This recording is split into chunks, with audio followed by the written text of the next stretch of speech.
So in a kind of follow-up video on the Rewind 2017 video, it might be good to just share you some insight on how the studio project develops.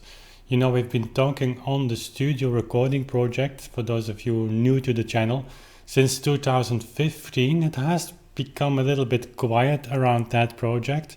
But in 2015 we went to Vigo in Spain to meet Philip Newell, which is actually legendary sound engineer, worked with Richard Brandson at Virgin Records, with the biggest name you can think of, even made a huge production with Mahler's Second Symphony with Leonard Bernstein as a conductor. I believe he told me there were 400 people involved in that production, which he was the project leader of. So he was also one of the first that developed a mobile recording capture room of truck, so to say, and traveled throughout the whole of Europe in the 70s. So golden era of recording time. We went to visit him in Vigo, since he is building recording studios since the 80s. It was a great meetup. We've covered that in videos. The studio project is still on the channel. You can easily find them. I will link some of them in the description box. Philip came here. We had a wonderful interview, and the studio project developed in a way that was really exciting. And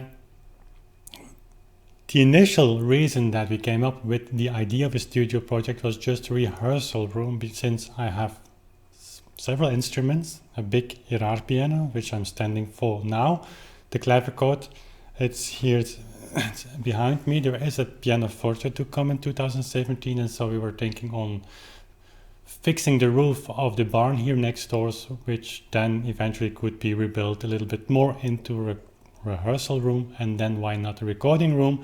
And then after having met Philip, why not a very professional recording room, soundproof, with special acoustics?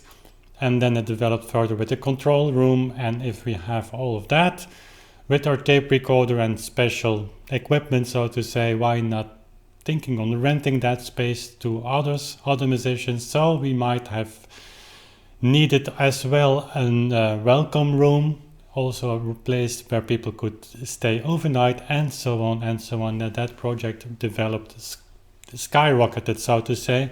Sky was the limit, and when we start counting how much that eventually would cost, we had to downscale that project fast. And not only because of the money, because also the initial idea of having my own space where I could work 24 hours, 7 days a week, undisturbed from any sound sources outside, in a well-balanced acoustical room. Not saying that it had to be a dead room or even a neutral room. We've talked about that. We would certainly opt for a live room, since we're doing acoustical instruments. That's all technical, so we might make some videos on that. But we downscaled that also because it needed to be our room again.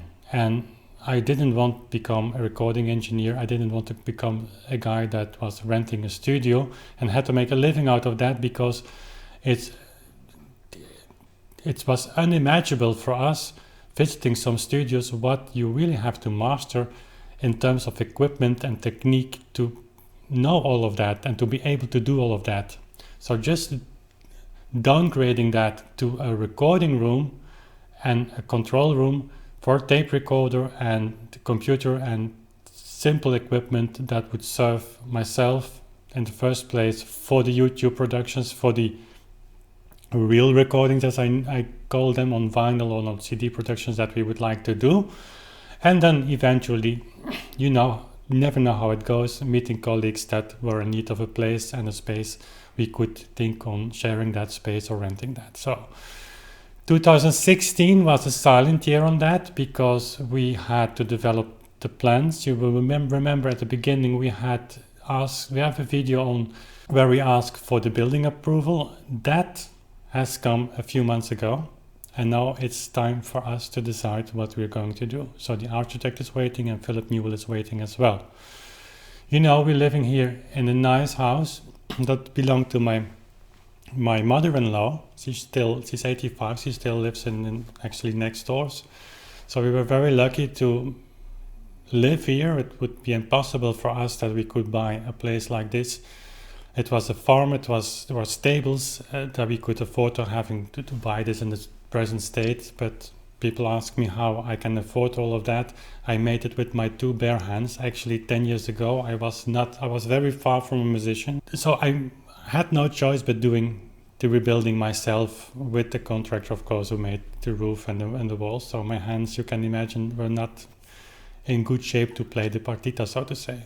But that's a long story. The room we created here sounds nice, but we have traffic noise. It's not too much, but of course for recordings it's not ideal. We can make recordings during nighttime, but both neither Anja or we are no night people, so we want to work over day. So next thing is that with the production we are doing now for YouTube and all the other things, so I'm preparing for the recordings of the vinyl, recordings for the partitas. It's really occupying the space. Here we have a family life with 2 small children, 11 and 5 years.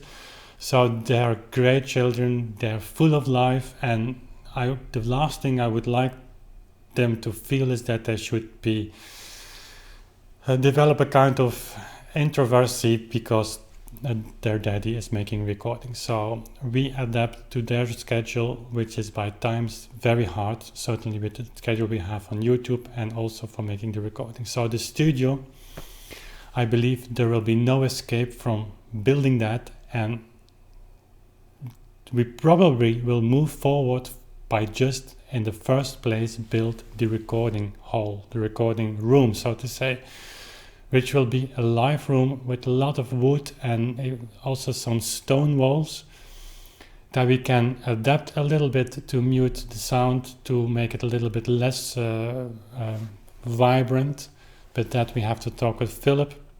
It's great also to know Robert Margouleff now, who is helping us adjusting the microphone positions. It's great to know those people and to give us advice. But at the end, Philip will be designing that room. We will postpone the control room, which in terms of really hi-fi can be a risk, because the control room gives you the full opportunity to listen everything that you have recorded in a way that, and we have experienced that in Vigo in Spain, visiting some recording studios. It's incredible listening to recordings through those big loudspeakers that are placed in a way that give perfect stereo image. It's beyond beautiful because those loudspeakers they don't give they don't blend the sound, but they give a three-dimensional sound that you cannot imagine if you have not once experienced that. So, but for clavichord recording, for the pianoforte, for the small recording settings we envision, it might be not necessary in the first place, and with good earphones and with a good smaller loudspeaker system, we will be able to present you with very high quality recordings that go on tape and on vinyl. But this feels like jumping into the deep water, because we're talking about some money.